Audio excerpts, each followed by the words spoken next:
பதவியேற்பு விழா கவர்னர் இருக்கும்போதே வந்தே மாதரம் பாடினது, தேசிய கீதம், மூன்றாவதாக தமிழ்த்தாய் வாழ்த்து, நிகழ்ச்சி முடியும் போதும் வந்தே மாதரம், தேசிய கீதம், இதெல்லாம் நம்ம தமிழ்நாட்டு மரபில் இல்லை. அரசு நிகழ்வு தொடங்கும் போது தமிழ்த்தாய் வாழ்த்து பாடுவாங்க, முடியும் போது தேசிய கீதம் பாடுவாங்க. இதை மாற்ற சொல்லி தான் ஆர்.என். ரவி சட்டசபையில் அந்த உரை வாசிக்கும் போது அதை போட சொன்னார். இவங்க அது மரபு இல்லை, நாங்கள் பல ஆண்டுகளாக தமிழ்த்தாய் வாழ்த்து தான் முதல்ல பாடுறோம், முடியும் போது தான் தேசிய கீதம்னு சொன்ன உடனே அவர் வெளிநடப்பு பண்ணிட்டார். அல்லது இது இன்னைக்கு அர்லேக்கர் கவர்னர்கிட்ட இவங்க கேட்டதாக ஆதவர்ஜனா சொல்கிறாரு. அவங்க இது ஒன்றிய அரசு உத்தரவு, இதை மறுக்க முடியாது, அதனால் இந்தபடி தான் நடக்கணும். இதை விஜய் தரப்பு எதிர்க்கவே இல்லை. நீங்கள் முதலமைச்சராக பதவியேற்க போகிறீங்க, ஆளுநர் உங்களை 4 வாட்டி அலக்கழிச்சிருக்கிறாரு. அப்போவும் நீங்கள் ஆளுநரை கண்டிச்சும் பேசலை, பிஜேபியை கண்டிச்சும் பேசலை.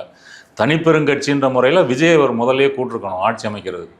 கூட்டுட்டு நீங்கள் சட்டசபையில் நிரூபிங்க அப்படின்னு தான் சொல்லியிருக்கணும்.